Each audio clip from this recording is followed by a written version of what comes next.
27 वर्ष तलर से समान लोमहर्षणकारी घटना 1998 विमान दुर्घटना सीट नंबर थिला 11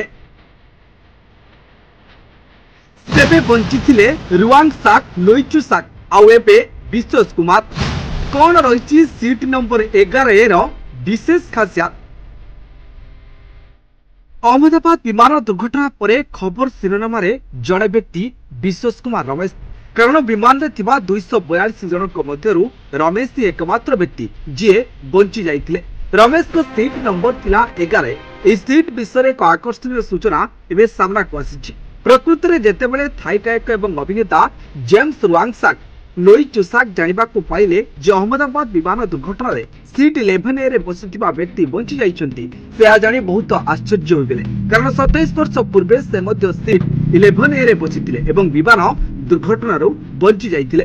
डिसेंबर 1998 रे रुआंगसाक थाई एयरवेज फ्लाइट TG 261 रे यात्रा करथिले। विमानटी दक्षिण थाईलैंड रे अवतरण करबा को चेष्टा करथिला एवं दुर्घटनाग्रस्त होइतिला। ए दुर्घटना रे 101 जनकर मृत्यु होइतिला। 101 जन यात्री मध्यरु से एकमात्र व्यक्ति थिले जे बंची जाइथिले।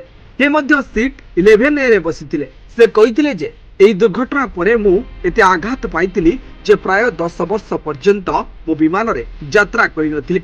जेतेबेले खबर प्रसारित हैला जे केवल विश्वास कुमार रमेश नामक भारतीय वंशोद्भव व्यक्ति एयर इंडिया A1171 दुर्घटना रो बंची जाइछन्ती एवं सीट 11 रे बसिछन्ती।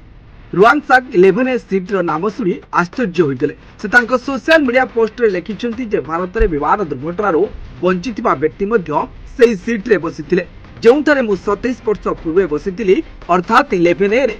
आहुरी लिखिछन्ती जे खबर सुनिबा परे मोर हृदय भांगी गला एवं दुर्घटना जो माने निज प्रियजन मानक हराइछन्ती से मानक प्रति मोर गभीर समवेदना।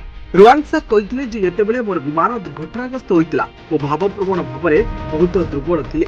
से कहिथिले जे अन्य देशर अन्य जने व्यक्ति विषय जानिबा से समान सीट रे एक भिन्न दुर्घटना रो बंची जाइथिले। से स्मृति गुड़ी को एपरी भावरे फिराई आनिथिला जहाको केही बुझी परिबे नै। अतीत रे रुआंगसाक तांका अभिज्ञता को तांका जीवन परिवर्तनकारी वर्णना बोली कहिथिले। 1958 मसिया रे नोभाडा विमान दुर्घटना रो बंची जाइतिबा एकमात्र व्यक्ति जॉर्ज लामसन जूनियर सोशल मीडिया रे लिखिछन्ती जे भारत रे विमान दुर्घटना रे खबर तांकु थराई दैतिला। के कहिछन्ती जे दुर्घटना देई गति करुथिबा लोक माने ए मुहूर्त गुडी को केबे भूली परिबे नाही। विमान रो पड़ी जाइतिबा रमेश गुरुतर आघात सत्ते निकटस्थ एम्बुलेंस रे पहुंचबारे सफल होइतिले। डाक्टर माने कहिछन्ती जे से दुंडरे थिले एवं जंत्रणा अनुभव करुथिले किंतु तांको अवस्था स्वाभाविक थिला। प्रधानमंत्री नरेंद्र मोदी शुक्रवार हॉस्पिटल रे पहुंची रमेश को भेटी तांको शीघ्र आरोग्य कामना करिथिले। ब्यूरो रिपोर्ट न्यूज 95 कोरिया। देश विदेश रो कोन अनुकोण टेक्निक खबर देखंतु आम सह YouTube Facebook और Instagram रे आमको देखंतु लाइक शेयर और सब्सक्राइब करने को आद्यम भूलंतुनी।